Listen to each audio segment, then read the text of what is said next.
రోజులు కనీసం రోడ్డు మీదకి వెళ్ళి జోలట్టుకున్న మా మాకు చూసిన నాయకులు లేరు. ఇవాళ మేము రోడ్డు ఎక్కామంటే కారణం ఈ ప్రభుత్వం కదా. మాకు మాత్రం ఆకులు బాధలు లేవా?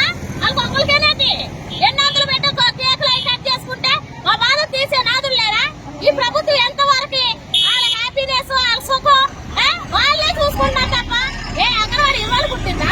ఈ సీఎం గారు పుట్టినప్పుడే ఈ అంగన్వాడీ పుట్టింది కదా. మరి అప్పుడు ఈ అంగన్వాడీ వాళ్ళ బాధ వినొద్దా? మేము ఓటేయకుండా గెలిచాడు ఆయన. మేము ఓటేసి గెలిపిస్తేనే ఈ రోజులో ఆయన ముఖ్యమంత్రి అయ్యాడు. అటువంటి అప్పుడు మా ఆవేదన మా ఆక్రందన ఎందుకు వినిపించుకోపోవాలి?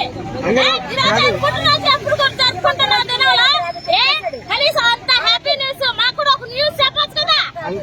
మాకు కావాల్సిన కనీసం అడుగుతున్నాం. సుప్రీంకోర్టు ఇచ్చిన గ్రాడ్యుయేట్ సుప్రీంకోర్టు ఇచ్చిన గ్రాడ్యుయేట్ అమలు చేయడానికి కష్టం ఏంటి అసలు? మన సొమ్మే కాదా? అని ఇంట్లో సొమ్మేం తెచ్చిస్తున్నాడా? ప్రజల సొమ్మే కదా.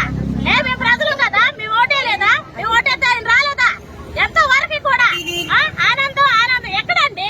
ఇవాళ పండుగలు చేసుకోవడానికి రూపాయి లేదు. ఇవాళ జీతం నష్టంతో మేము ఇవాళ రోడ్డు ఎక్కామంటే కారణం ఏంటి? ఈ ప్రభుత్వం కదా. ఈ ప్రభుత్వం కొంచెం కూడా ఆలోచించక్కర్లేదా? ఎంతమంది ప్రజాప్రతినిధులు ఉన్నారే మా మీద కామెంట్స్ పెడుతున్నారు. మీ అమ్మలు మీ అక్కలు లేరా మా మీద పెట్టడానికి? వాళ్ళు కొవ్వెక్కిందా లేక సిగ్గుందా? అలాంటి కామెంట్స్ మా మీద పెడతామేంటి? ఇవాళ మేము ఆలబెట్టిస్తూ ఎంతో మంది ఈ రోజు ఎంతో మంది ప్రీస్కూల్ పిల్లలు ఇవాళ ఇళ్లలో కూర్చొని ఉండడానికి కానీ ఈ ప్రభుత్వం కదా.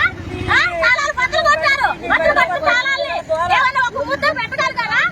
రేపు మున్సిపాలిటీ వాళ్ళు ఉద్యోగం వాళ్ళు కూడా సమ్మె చేస్తారంట. వచ్చి వాళ్ళు కూడా రోడ్లు చూపించుకోనండి. ప్రభుత్వంలో ఉన్న సచివాలయం సిబ్బంది